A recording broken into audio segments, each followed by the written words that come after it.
ये तो आप जानते ही होंगे कि समुद्र की सतह से ही किसी जगह की ऊंचाई मापी जाती है, यानी यह पृथ्वी पर सबसे निचली सतह है और इसी कारण नदियों का पानी भी आकर अंततः समुद्र में ही मिलता है।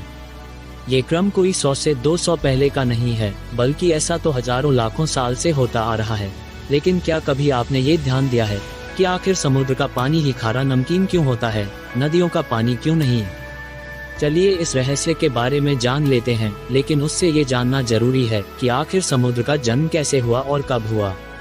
वैज्ञानिकों का अनुमान है कि समुद्र का जन्म आज से करीब 50 करोड़ साल से 100 करोड़ साल के बीच हुआ होगा, लेकिन इसका अनुमान लगाना मुश्किल है कि आखिर धरती के विशालकाय गड्ढे पानी से कैसे भर गए और इन विशालकाय गड्ढों का निर्माण हुआ कैसे।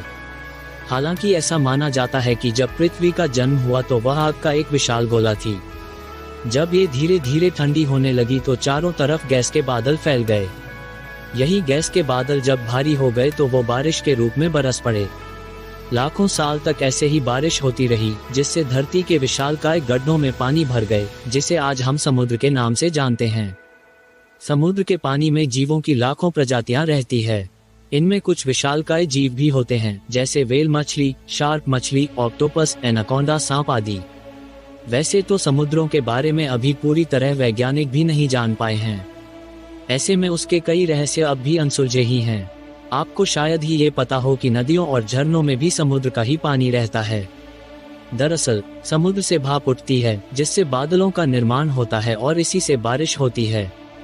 यही पानी नदियों और झरनों में जाता है।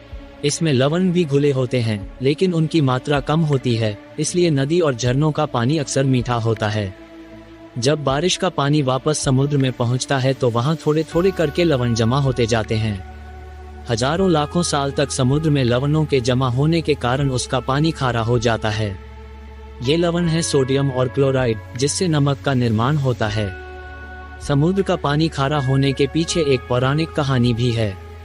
कहते हैं कि एक बार समुद्र देव ने देवी पार्वती से विवाह करने का प्रस्ताव रखा, लेकिन चूंकि माता पार्वती पहले ही भगवान शिव को अपना पति मान चुकी थी, इसलिए उन्होंने समुद्र देव के प्रस्ताव को अस्वीकार कर दिया। इससे समुद्र देव क्रोधित हो गए और माता पार्वती के सामने ही भगवान शिव को भला बुरा कहने लगे। इस पर माता पार्वती गुस्सा हो गईं और उन्होंने उन्हें श्राप दिया कि जिस मीठे पानी पर तुम्हें इतना अभिमान है और दूसरों की बुराई करते हो, वही पानी आज से खारा हो जाए, जिससे कोई पी ना पाए। वीडियो अच्छी लगी तो वीडियो को लाइक कीजिएगा और चैनल को सब्सक्राइब कीजिएगा।